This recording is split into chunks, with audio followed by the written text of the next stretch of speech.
Hey everyone, hope you're having a good day. My name's Andy. My channel is Finding Value. Today we're going to go through Twitter, see what people are sharing on social media. I'll interject my financial opinions, generally related to three different topics: wealth building, commodities, and/or financial topics. So I'm going to dive in there right now, take a look, and see what people are sharing. If you want to follow me at Finding_Finance, and if you want to join our community, finding-value.com, that is where I dive deeper into all of these topics, converting it into potential investment opportunities. So I'm going to start with what I posted first. I've got crude oil versus gold and oil versus the NASDAQ index. So crude oil versus gold, you can see a falling wedge. There is a three hump, 1, 2, 3 consolidation, a capitulation bottom. That is the slingshot that rips it to the upside. We have another consolidation that's coming down in a falling wedge, which is generally bullish. I know we've got a potential slowdown coming, but this doesn't exactly paint that picture. So sometimes you have to put biases aside if you see an unemployment rate going up or if you see things going on, and you have to look at the charts and say, well, what is about to outperform what? If crude oil does break to the upside here, that could be the beginning of a monster bull move of crude oil against the US dollar and also against gold. And we've seen the DXY and dollar start to break to the downside, which can impact all these commodities and the pricing of these commodities. Looking at crude oil versus the NASDAQ, this also has two falling wedges. There's a big one in the back, but we're coming to the point here. We've broken out, and we're also squeezing into another pattern here, another falling wedge. If we zoom in on the right-hand side here, we can see that we are starting to break that pattern to the upside, where we could see crude oil start to outperform the NASDAQ. That's exactly what we want to see. We want to start to see these hard assets start to outperform the financial assets. And that's exactly what we're seeing, is an outperformance here, just breaking out of the beginning of these patterns. We got Eric here. He says credit card debt represents just 6.4% of total household debt. Mortgages are 70%. Worth keeping in mind when you think about consumer balance sheets, which look much healthier than pre-pandemic levels. So the balance sheets, according to household debt, look far better than what they did in 2009 and 10, and even what they did pre-COVID. All of the balance sheets look way better than those previous times in history. And I know a lot of people are worrying about people being able to afford things out there. QE Infinity says, yikes, it's like watching a slow motion train wreck. The consumer is tapped out. And that's why I put this here to respond to this. Household debt has basically never been better. But a lot of people are saying, oh, it's all tapped out. We've got all these delinquencies. Another thing I'll say here is, what if this is going to turn over? Like, what if this is the peak? So what you want to see is you want to see it come up. And when it peaks, you've already had the slowdown. The slowdown occurred in 2008 when it was up at the top here. We might have already had the slowdown, and maybe this turns on over. All these other ones are at very low levels compared to history, because back here we had high HE revolving credit, auto loans were up, and mortgages were up. But now they're all very low in terms of delinquencies for the majority of it. The only thing that's high is credit card debt. But again, we'll wait and see. Gold at new all-time highs, 25.05 there. That's looking good. Michael says, this would be the first time ever that central banks cut rates in a slow and steady steps and not in panic mode because something breaks or a recession kicks in. What are the odds? And this is the deposit rate forecast coming on down slowly is what they're projecting. Now, I don't know if that's what's going to transpire, but that's what the projections are. Here's Morgan Housel quote. He says, become okay with a lot of things going wrong. You can be wrong half the time and still make a fortune because a small minority of things account for the majority of the outcome. And that works for a portfolio as well. If you diversify across a good chunk of great companies. You don't need to win on all of the companies. You just need to win on a handful with big asymmetry. So that's how I look at it when setting up a portfolio. But this is also something that's very similar to that. Here's HFI research. Yes, sir. OPEC plus crude exports continue to be lower and lower and lower. We are squeezing the system of oil inventories. We're going to be running deficits if exports continue to decline. I want to know what's the reason behind this. Are they actually cutting production, or are they actually tapped out? If they're tapped out, we need to panic now. Like, this is the big deal if we're tapped out in terms of production. Now, I don't know if that's the case, but I do think with time, we're getting closer and closer to being tapped out at some point here. Probably a couple years. 2025, 2026 could be some fun years to see what the world has for spare capacity. Breakwave tankers. The market is at seasonal low. Demand in Asia is key for all segments, VLCC in particular. We expect a revival from September onwards, as there should be a clear recovery potential in China and India imports, with the former hitting a two-year low in July, out of step with a still expanding economy. Yeah, and I know there's a lot of stimulus that's coming into China as well, so we could see tankers and even, I'd say, dry bulk start to turn up here, and container. We've seen container rates go up as well. So I remain positive on all these shipping sectors because we're seeing prices remain firm. And we're coming into seasonality. Mike Zaccardi says 42% of CEOs expected conditions in their own industry to improve over the next 6 months. It's up from 38%. So most U.S. CEOs no longer anticipate a recession in the coming year. And that's their opinion. And that's over the next 12 to 18 months. Are you preparing for? They are a brief and shallow U.S. recession with limited global spillover is what 2023, and then 2024 is much lower. And then this has shifted into we do not anticipate a U.S. recession, 70%. And I don't know if that's a good thing or a bad thing. I don't know what their level of ability to predict if we are going to go into recession or not really is. But this is the data that they've gathered from CEOs. Brandon says, don't look now, but the gold to Bitcoin ratio chart just broke out above the 200 moving average, and the first time in 2022. The last time that happened, gold outperformed BTC by 200%. And this is without any retail buying from the West.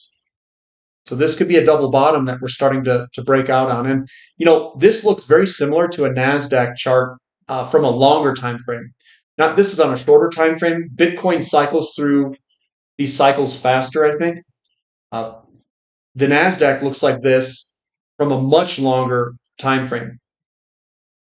Investment wisdom, don't pass up something that's attractive today because you think you will find something better tomorrow.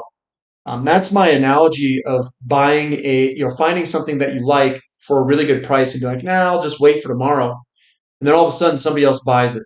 That's happened to me quite a bit on some of these like Facebook ads. If I want to buy something, sometimes you got to jump on it and get there and take it from them real quick is what I'll say. But that's very similar to what he's saying here.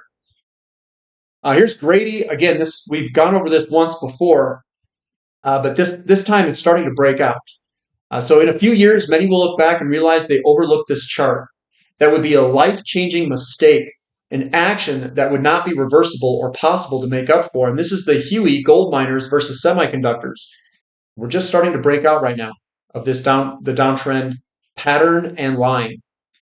So untouched black arrow added at very lows. 17-year perfect bullish falling wedge saying a historical global sector rotation and change of capital flows is in the making. And I am definitely positioned. If you guys want to know what gold miners I like, I share that quite a bit on the website there. And what I look for is I look for low risk, high returns, asymmetry, And I don't want to go after stuff that is too risky. Now, don't get me wrong, I'm in some risky stuff, and I am pushing the risk profile for some of the companies. And I control that with my position size. But I am playing this, what I think, to the max, with what I think are also the best risk reward companies that I can find in the markets. And I'm conservative with some, and I'm all out swing for the fence with some others. Barrick Gold just put out money printer results, 300 million free cash flow and a huge buyback program. Some gold companies will see monster cash flows with gold around 2,400. 300 million is not that much when you look at a lot of the oil companies. they're printing money, and there's companies that had 100 and something, 200 million cash flow, and their market caps are only like 500 million. GDX Miners says, though recall, we do have a doji at the break point with MAs bullishly aligned on the biweekly. This is GDX ready to break out of a bunch of resistance and make a run for it here. I think GDX, GDXJ, SILJ, all these ETFs, they look well primed for a move higher over the next year or two. And that deals with the interest rates about to be cut. And money starts to rotate into these. And you can see also this pattern here usually occurs right before breakouts. This is the same pattern that silver has before its breakout. Gold had it here recently too, before its breakout. It's the same type of pattern. Novel says, trade money for time, not time for money. You're going to run out of time first. I like that quote, actually. I like it a lot. This commodities bull market will be the greatest opportunity in your lifetime to get out of the rat race. Oil companies lead the first phase up from the commodities bear market low back in 2020.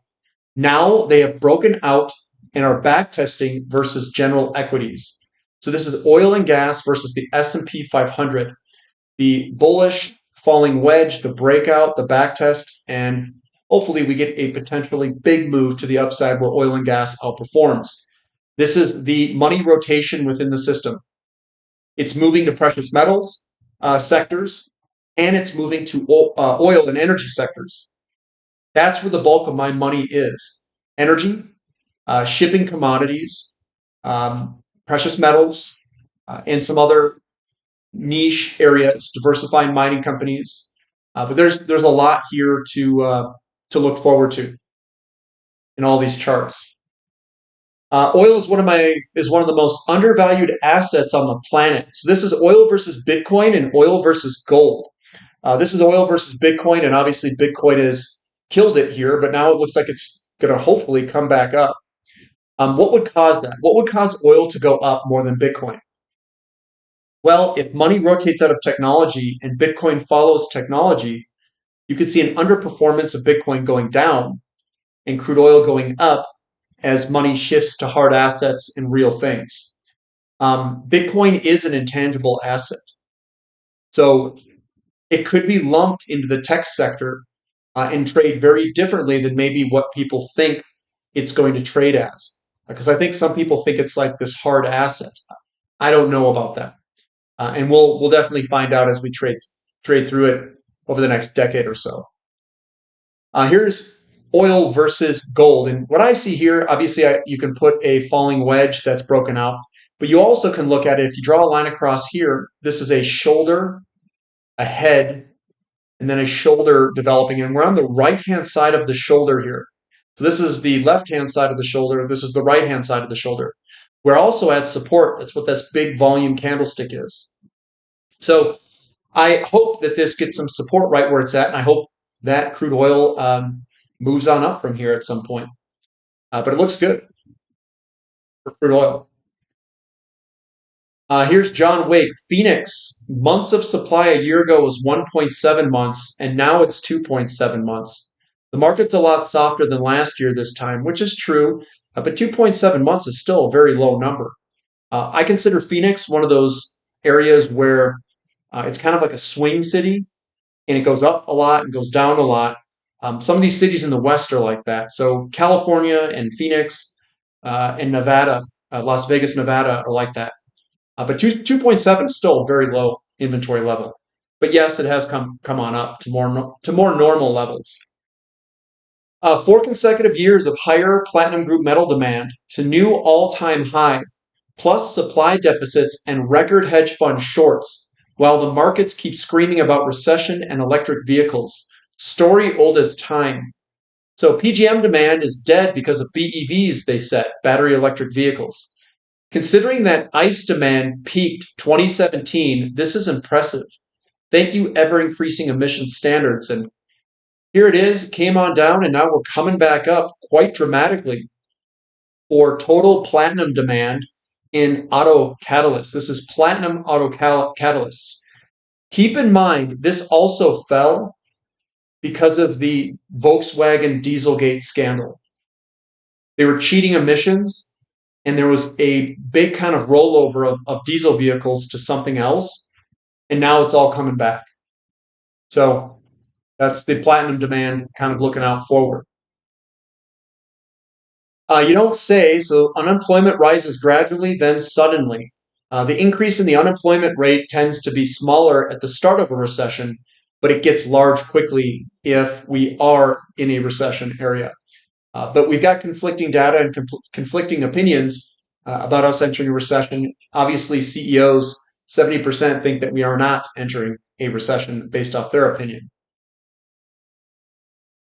It said, you really think this time's different? Bubbles in history. So the railway mania, we had a telecom bubble of 403%, shale revolution, and then the AI euphoria of 417%, bigger than all the previous bubbles in terms of total size. But you know what? It's not a bubble, guys. Really? It's not a bubble? New tech, big investments, booming productivity, and bursting of stock bubbles. First movers are often not the big winners from new technology coming out of Bank of America Global Research. And that's what we had last time. So give me a thumb up for the content there. We'll end it there, guys. That's all I've got for today. And we'll catch you next time. This is Finding Value.